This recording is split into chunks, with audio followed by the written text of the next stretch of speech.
¿Es el conflicto entre Israel y Palestina solo una lucha por territorios, o estamos presenciando la batalla espiritual más antigua de la humanidad? Imagina una tierra donde cada piedra guarda secretos milenarios y cada frontera es una herida abierta.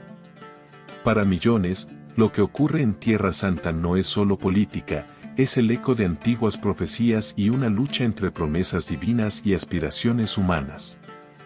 Hoy, en Conexión Divina, te invito a un viaje al corazón de esta rivalidad. Vamos a explorar juntos las raíces bíblicas, las profecías y los hechos históricos que han convertido esta tierra en el epicentro de la disputa más compleja de la historia. Antes de sumergirnos, suscríbete y activa la campanita. Así no te perderás ninguna historia donde el pasado y el presente se entrelazan. Todo comienza hace miles de años, con un hombre, Abraham. Abraham, el patriarca de judíos y árabes, recibió una promesa de Dios. Tus descendientes heredarán la tierra de Canaán. Pero aquí nace la división. Abraham tuvo dos hijos, Ismael, nacido de Agar, una esclava egipcia, e Isaac, nacido de su esposa Sara en su vejez. La Biblia cuenta en el Génesis cómo Abraham, ya anciano, recibe la noticia de que tendrá un hijo con Sara, a pesar de que ella era estéril. Contra todo pronóstico, Isaac nace y se convierte en el hijo de la promesa. Sin embargo, Ismael, el primogénito, también recibe una bendición. En Génesis 17:20, Dios le dice a Abraham, a Ismael también lo bendeciré, lo haré fecundo y lo multiplicaré en gran manera, engendrará 12 príncipes y haré de él una gran nación. Esta escena, la de Sara y Agar, ha inspirado a generaciones, 2 mujeres, 2 hijos, 2 destinos, y una promesa que marcaría la historia de la humanidad. Imagina por un momento a Abraham, dividido entre 2 hijos, 2 promesas, 2 futuros. ¿Cómo habría sido tomar una decisión sabiendo que cambiaría el destino de pueblos enteros? Según la Biblia, el pacto de Dios pasaría por Isaac y sus descendientes, haciendo de él el padre de Jacob, y de Jacob, los israelitas. Pero a Ismael también se le otorgó una bendición, Dios prometió que sería padre de una gran nación. Los descendientes de Ismael se consideran los pueblos árabes, incluidos los palestinos. ¿Te imaginas crecer sabiendo que tu historia, tu identidad, tu fe, todo depende de una promesa hecha hace milenios? En muchas familias palestinas y judías, se cuentan historias que recuerdan este origen compartido, aunque las versiones difieren según la tradición. ¿Cuántos de nosotros conocemos realmente las historias de nuestros antepasados? ¿Qué sentirías si tu identidad estuviera ligada a una promesa tan antigua? Así, 2 linajes, una tierra, una promesa. Para los judíos, Israel es la materialización de un pacto eterno. Para los palestinos, es el hogar ancestral perdido, la raíz de su identidad. Esta pugna trasciende la política, es una batalla por el alma de una tierra sagrada. El corazón del conflicto, la tierra. Para los judíos, no es solo un lugar donde vivir, sino el cumplimiento de una promesa divina. La Biblia lo repite, Dios entregó la tierra de Canaán a Abraham, Isaac y Jacob, y a sus descendientes para siempre. En Éxodo 6:8, Dios reafirma a Moisés, os meteré en la tierra por la cual alcé mi mano jurando que la daría a Abraham, a Isaac y a Jacob, y yo os la daré por heredad. La historia de Josué liderando al pueblo de Israel en la conquista de Canaán es uno de los relatos más citados, donde la fe y la obediencia son puestas a prueba una y otra vez. ¿Qué significa realmente heredar una tierra? ¿Es solo poseerla, o es también cuidarla, amarla, defenderla? ¿Sabías que profecías en Ezequiel e Isaías hablan de la restauración de Israel, incluso después de siglos de exilio? En Ezequiel 37, la famosa visión de los huesos secos, Dios le dice al profeta, Hijo de hombre, estos huesos son toda la casa de Israel. Yo abriré vuestros sepulcros y os haré subir de vuestras sepulturas, pueblo mío, y os traeré a la tierra de Israel. Muchos vieron el renacimiento de Israel en 1948 como el cumplimiento de esas palabras antiguas. Para muchos judíos que llegaron a Israel tras la Segunda Guerra Mundial, la sensación era la de estar viviendo el cumplimiento de una profecía milenaria. Cierra los ojos por un instante e imagina llegar a una tierra prometida por tus antepasados, después de siglos de espera y sufrimiento. ¿Cómo sería ese primer paso? Pero para los palestinos, la tierra también es suya. Muchos se consideran descendientes de Ismael y de los antiguos cananeos. Han vivido allí por generaciones, y su conexión es profunda, emocional, irrenunciable. En aldeas como Lifta o Deir Yassin, familias palestinas pueden recitar los nombres de sus antepasados que cultivaron la tierra durante siglos. Para ellos, la tierra es memoria, es pertenencia, es vida. Piensa en el lugar donde creciste. ¿Qué sentirías si un día te dijeran que ya no puedes volver, que tu historia se borra de un plumazo? Avancemos al siglo XX. El sueño sionista toma forma.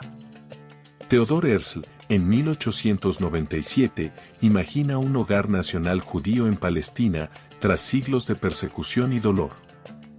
En ese entonces, Palestina era otomana, con mayoría árabe y pequeñas comunidades judías y cristianas. Pero el sionismo insistía, esta es la tierra prometida. Herzl escribió en su diario, si lo queréis, no será un sueño. La Declaración Balfour de 1917, el mandato británico, la inmigración judía. Todo esto aviva las tensiones.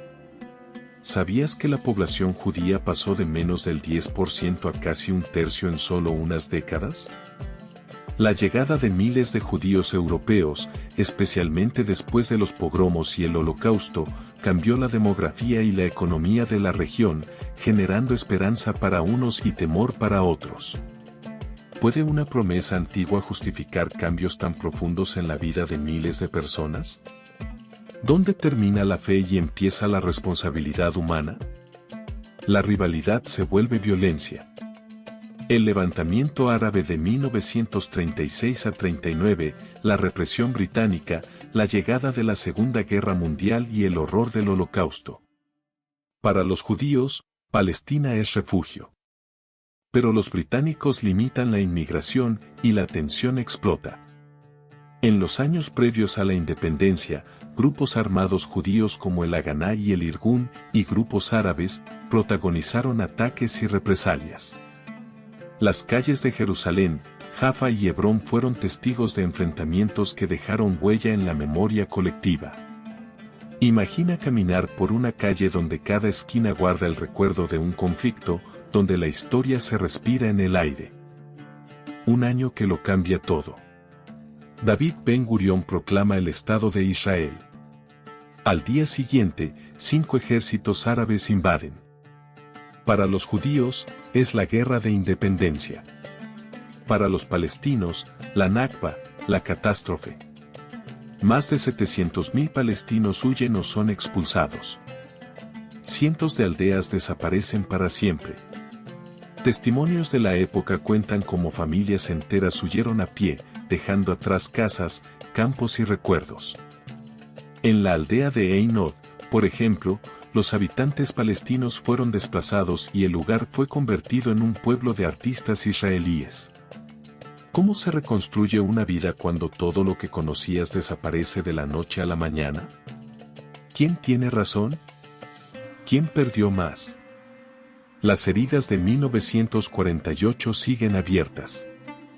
El derecho al retorno, los campos de refugiados, la memoria de la Nakba. Todo esto sigue vivo, cada 15 de mayo, en la memoria palestina.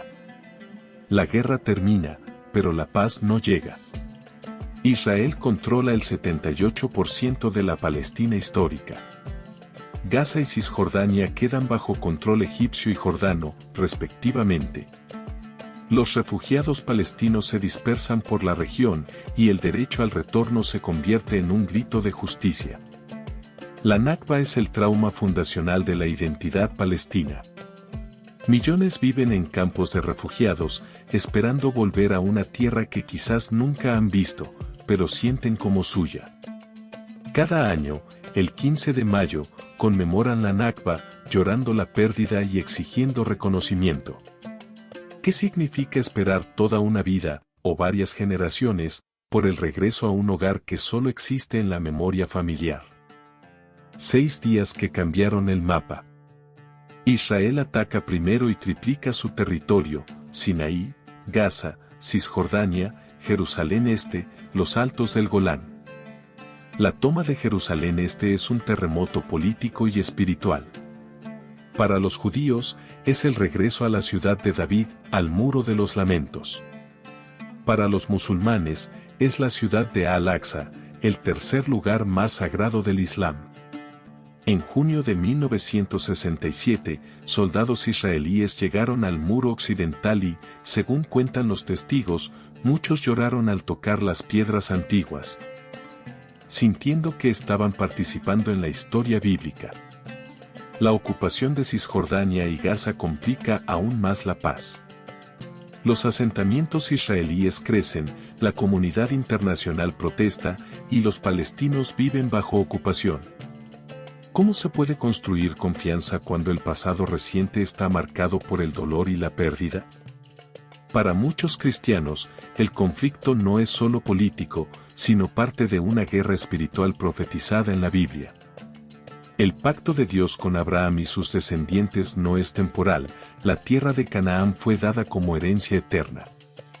La creación de Israel en 1948 se ve como el cumplimiento de profecías como la visión de los huesos secos de Ezequiel, donde Dios promete resucitar a Israel tras siglos de exilio. Jerusalén ocupa un lugar central en la profecía bíblica, la ciudad donde Dios ha puesto su nombre, donde habitará. Donde ocurrió el sacrificio de Isaac, el reino de David, el templo de Salomón, la crucifixión y resurrección de Cristo. En Zacarías 12:2-13 advierte: He aquí, yo haré a Jerusalén copa que hará temblar a todos los pueblos de alrededor. Y en aquel día yo pondré a Jerusalén por piedra pesada a todos los pueblos. Profecías en Apocalipsis alertan que Jerusalén será el centro de la última gran confrontación. Cada vez que hay tensión en la ciudad, miles de creyentes en todo el mundo miran hacia allí, preguntándose si el fin está cerca. ¿Puede una ciudad ser el corazón espiritual de tantas religiones y, al mismo tiempo, el epicentro de tanto conflicto? Hoy, el conflicto sigue. Negociaciones, intifades, acuerdos rotos, muros, atentados, esperanza y desilusión. Guerra. ¿Es solo política? ¿O hay una guerra invisible, espiritual, que sigue librándose en cada calle de Jerusalén? Reflexiona, ¿qué papel crees que juega la fe en este conflicto? ¿Y el perdón? Déjame tu opinión en los comentarios. ¿Crees que es principalmente un conflicto político o una guerra espiritual? ¿Puede haber paz en Tierra Santa? Si te ha impactado esta historia, suscríbete a Conexión Divina y comparte este video. Cada semana, exploramos cómo las antiguas profecías siguen dando forma a nuestro mundo moderno. Gracias por acompañarme en este viaje a través de la historia, la fe y el misterio de Tierra Santa. Hasta la próxima.